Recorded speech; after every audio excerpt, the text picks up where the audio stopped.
Welcome to LCAP Legacy, Decades of Dedication, the podcast that celebrates the incredible individuals who have shaped the heart and soul of the Lawrence County Community Action Partnership. Each episode, we'll dive deep into the stories of those who have devoted their careers to making a difference, not just in our organization, but in the lives of the people we serve every day. We'll uncover their journeys, explore the moments that inspired them, and highlight the lasting impact of their commitment to LCAP's mission. So whether you're here to learn, be inspired, or simply celebrate the amazing people who make LCAP what it is, thank you for joining us. This is LCAP Legacy, Decades of Dedication. Let's get started with today's guest.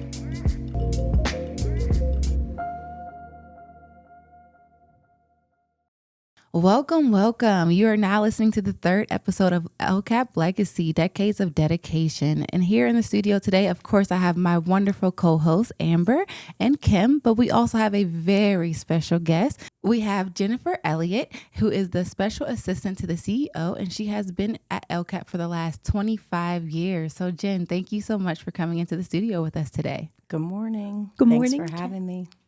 Good morning. All right. So 25 years is an incredible career to have here at LCAP. So let's go ahead and dive right on in. Can you give us a little bit of your background and as to how you got started with LCAP? Well, let's see. In 1998, I finished my bachelor's degree with Slippery Rock University and started applying to local places. And probably after about 6 months, interviewed with Patty Pedro and Tom Scott, and they offered me a position as a case manager. So first job out of college. Nice. Very cool. So how did you get from a case manager to the special assistant to the CEO? Oh, geez. That's a big conversation to have. Well, let's have it. I've been thinking about this, and, I feel like I've had several lifetimes here. Being a case manager gave me the opportunity to provide the direct services to the consumers.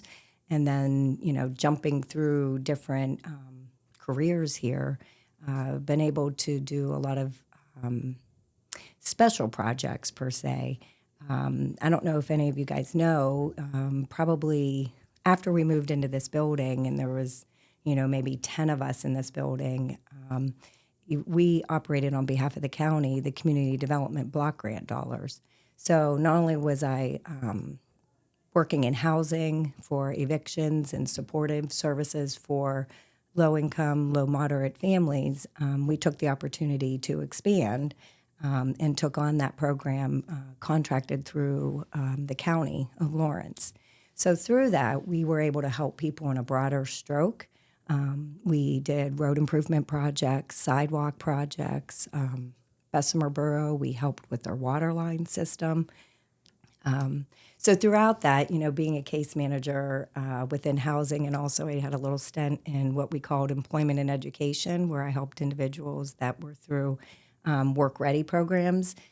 We kind of expanded, and I think that's always going to be a theme throughout this conversation, into that community development. So through that program, that's when I became a coordinator here and spent probably, 5-6 years in that position.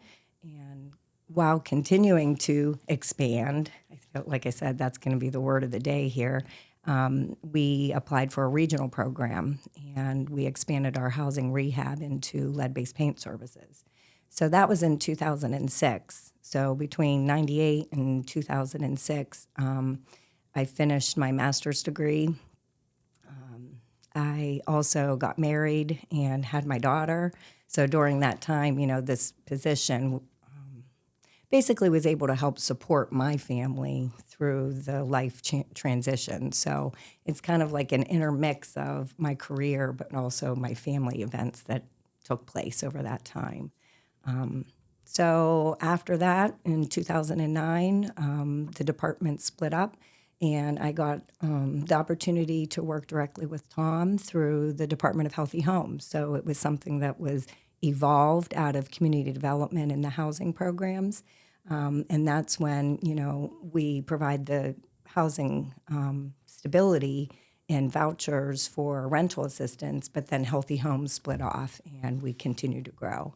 Through that time, I've met so many different people, whether if it's within our community and our workers, but also through the state and federal government, and had so many different opportunities.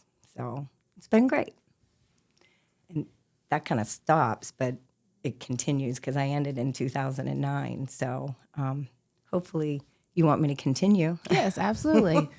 So 2013, we had an opportunity where our offices were located at Ben Franklin for the Department of Healthy Homes, and we partnered a lot with our early learning programs because most of our programs service children under the age of 6.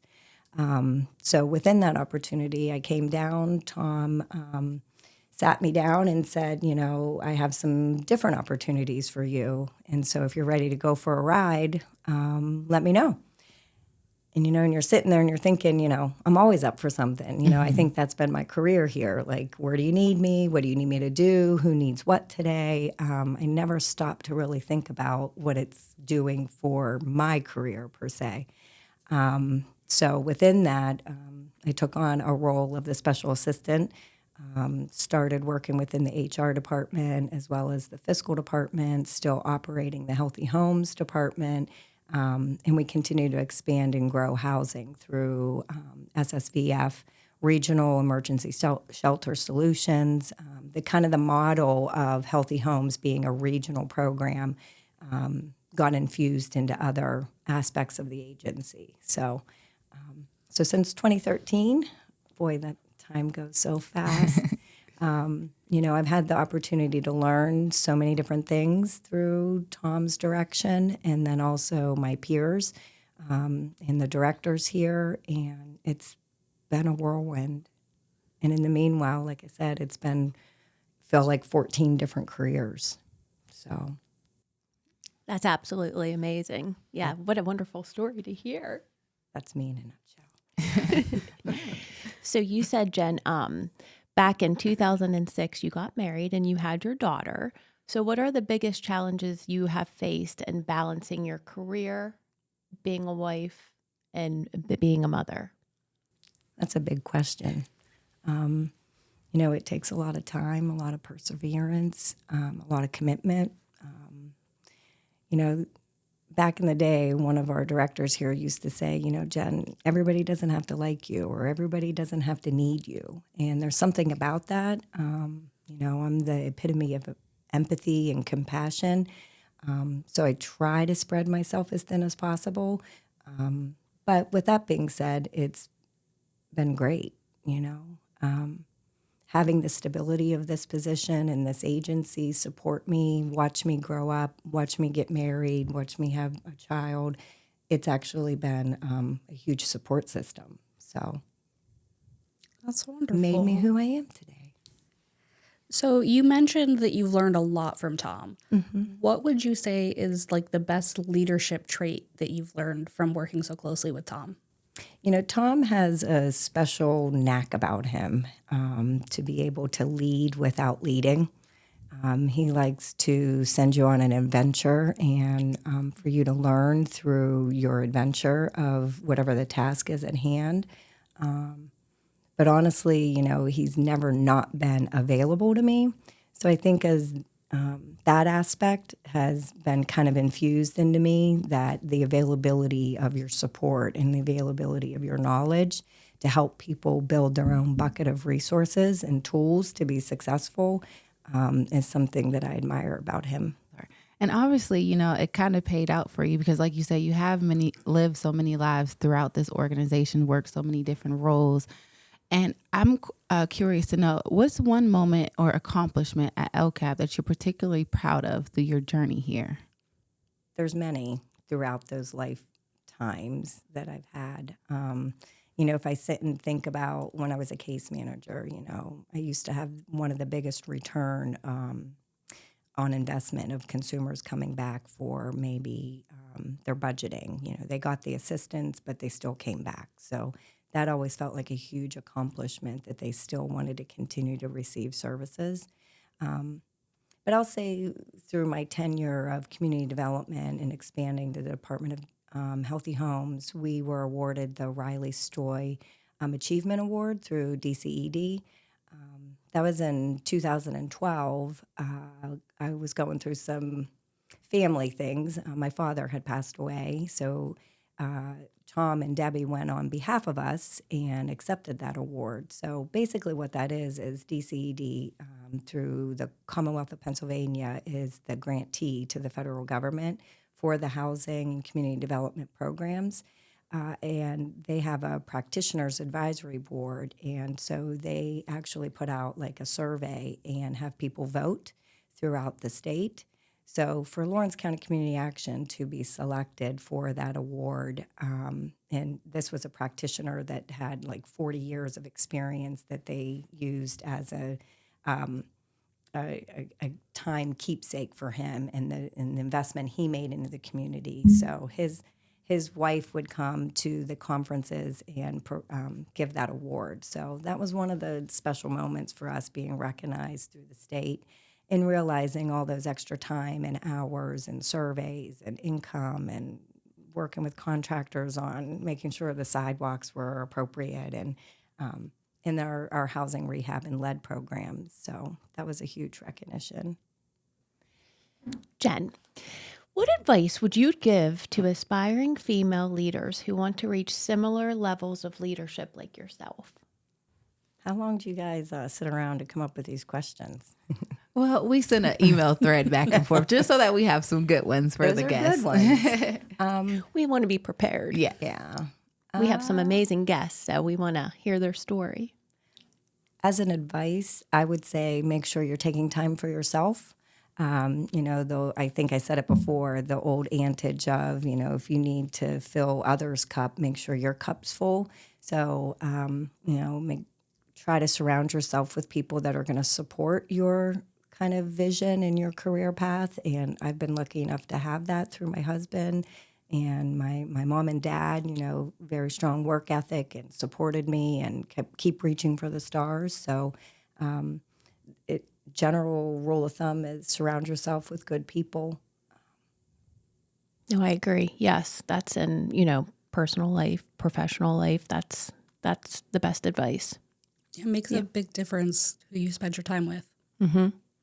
Good transition to say, the amount of time I spend with workers here, and our directors and coordinators and frontline staff, it's invaluable. I'm still learning. I learn from them every day as well. So, having some folks a long time, 7 years, I think, Kim, you've been with us. 9. 9. This is my 9th, yeah. Jeez Louise. And then 2 years and just about probably a year. Yes. Interviewing probably half of the agency by now. It's been a real blessing to bring people on board and to watch them grow too. So how do you handle high stress situations or last minute changes? I know things change all the time. I guess I would say I probably thrive on that. When there's days here that it's a kind of a lazy day, nothing's kind of changing or going on, to take the time to make my list and get some stuff done. But I'm one that actually thrives on change and thrives on having that ultimate responsibility of decisions. I'm the big believer in as well, though, preparation. I'm always talking about policies and procedures and, I'm the drag on the team when it comes to that, the Debbie Downer. But, I always say if you write policies when you're not in those moments because, it helps you to make those decisions that are necessary. So. And since you've been working for LCCAP, what would you say makes it so special? Not only to the community, but also to the employees who work here. LCCAP is special for a variety of reasons. Whether if it's to the fact that someone walks in the door at 4:00 and we close at 4:30, and there is a group of people saying, no, I'll stay this time. I'll stay and help. Our doors aren't always open, but I think we look at every situation and individual that we want to help them in the moment that they've come to us for need. So that's very special that the people here have such a huge heart and compassion for what they do. Policies and procedures and regulations can bog us down, but at the end of the day, I think it's the staff's compassion and willingness to help individuals that makes LCAP special.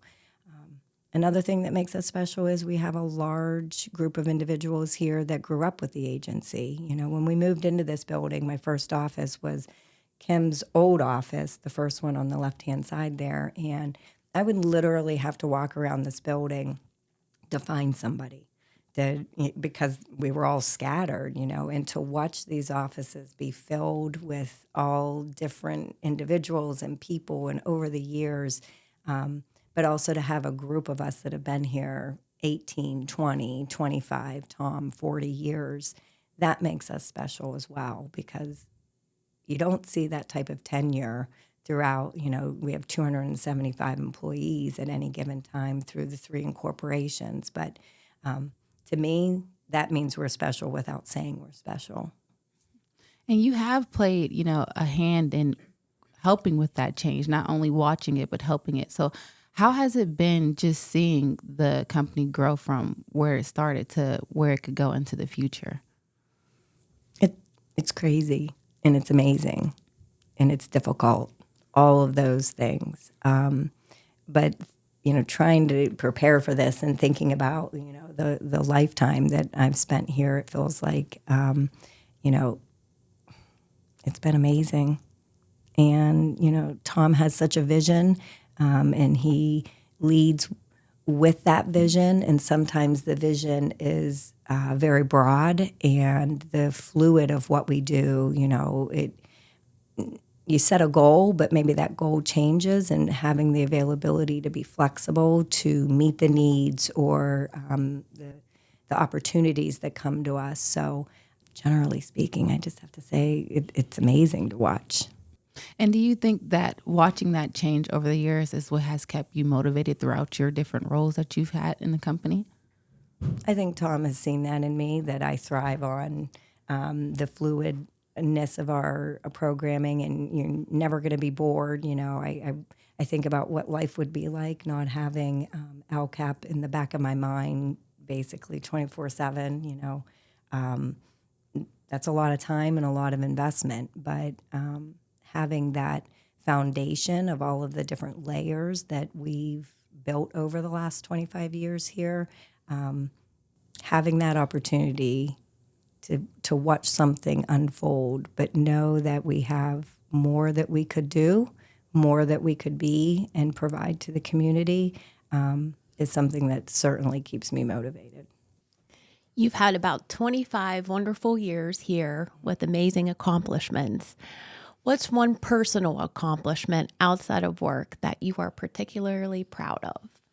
Oh, it has to be my family, my daughter, my husband, but watching my daughter grow and having the availability of this agency, letting me watch her grow, whether if it's, take my lunch, have 15 extra minutes to run and grab her from daycare to go watch her music show, throughout her sports and whatnot. So, my family and my daughter.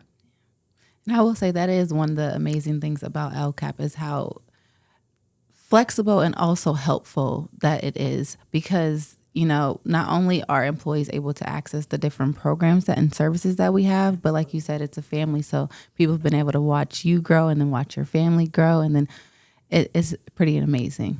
I keep wondering if you ever find a couple of the pictures. When I was doing some pictures and slideshows for Tom's 40th, I found some pictures of me and my daughter. So, and at one point, I think it ended up being one of the marketing pictures. So I walked up and I was, going to an outreach event, and there she was on the board. So this place has a way of enfolding you and your family into our day-to-day.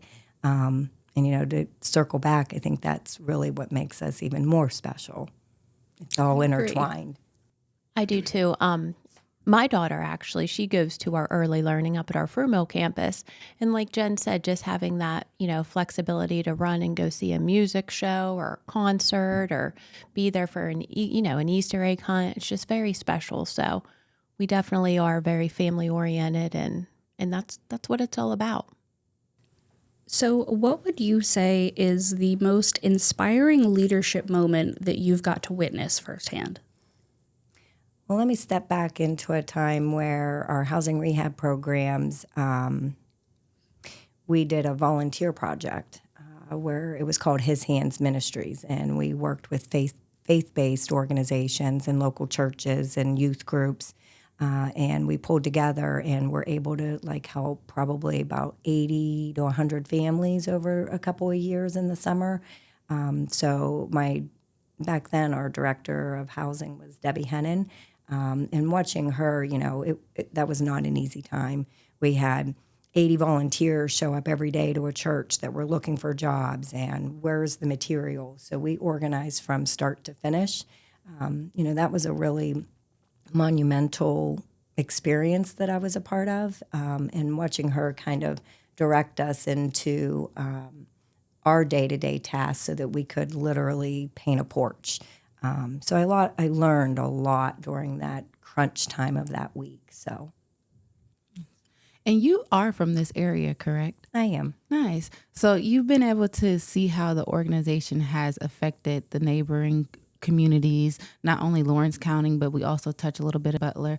So what is it like seeing the organization that you work for give back to the community and also being a part of that giving back? Oh, it's awesome. Whenever I go to maybe sporting events or something, I see whether if we're sponsoring a local basketball team or one of the really neat things that have been occurring out in my local school district where I grew up and my daughter went to school is Laurel High School. Our early learning program out there has a preschool classroom, and every year the teacher, Sherry Bailey, does a pen pal project with the basketball team. And this year she even threw in there, I think in the beginning of the year, pen pal project with the local 4-H individuals.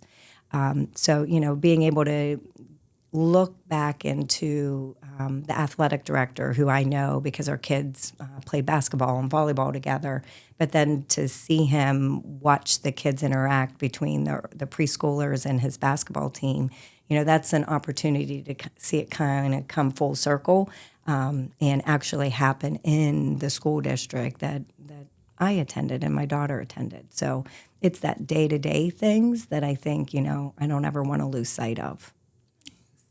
All right. Well, we're going to go ahead and wrap up the personal questions, and we're going to make our way to our quick fire round. Let's go. And I'm going to have Amber and Kim go ahead and take it away, but we'll start off with Amber this time.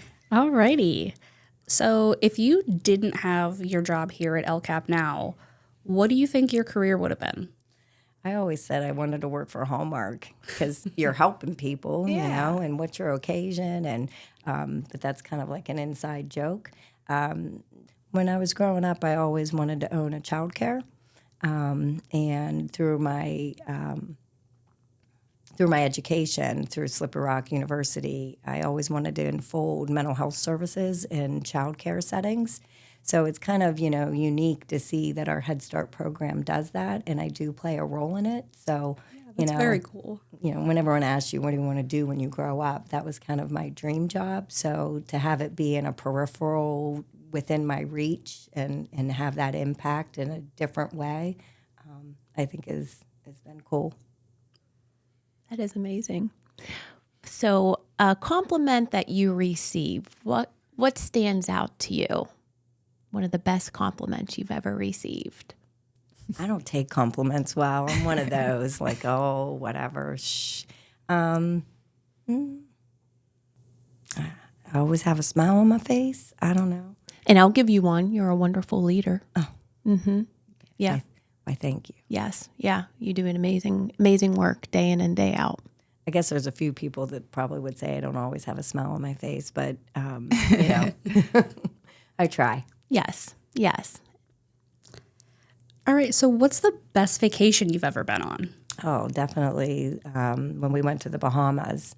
Ooh. Yeah. So little island, El Luthra, my family. We spent 10 days there, and it was amazing. Wow. Best vacation ever. I bet. What do you like to do in your spare time? What's most enjoyable to you? spare time around here is sometimes hard to find. So I enjoy practicing yoga. Nice. That's awesome. Yeah, we have yoga every once in a while that we offer to our staff. Yeah. Yeah, mindfulness. Make sure your cup's full. Yeah. Absolutely. Yeah. Being from Newcastle, Jen, where's your favorite place to eat? Since we're big on food here and all the different, backgrounds of ethnicities here. So where's your favorite place to have lunch or dinner? It's kind of hard for me because our ritual is every Friday, as kind of a decompressor, we go to dinner. So, it's a flip of a coin. There's depending on what I'm hungry for. So there's really not a bad spot in town, that's for sure. That is for sure. Yes.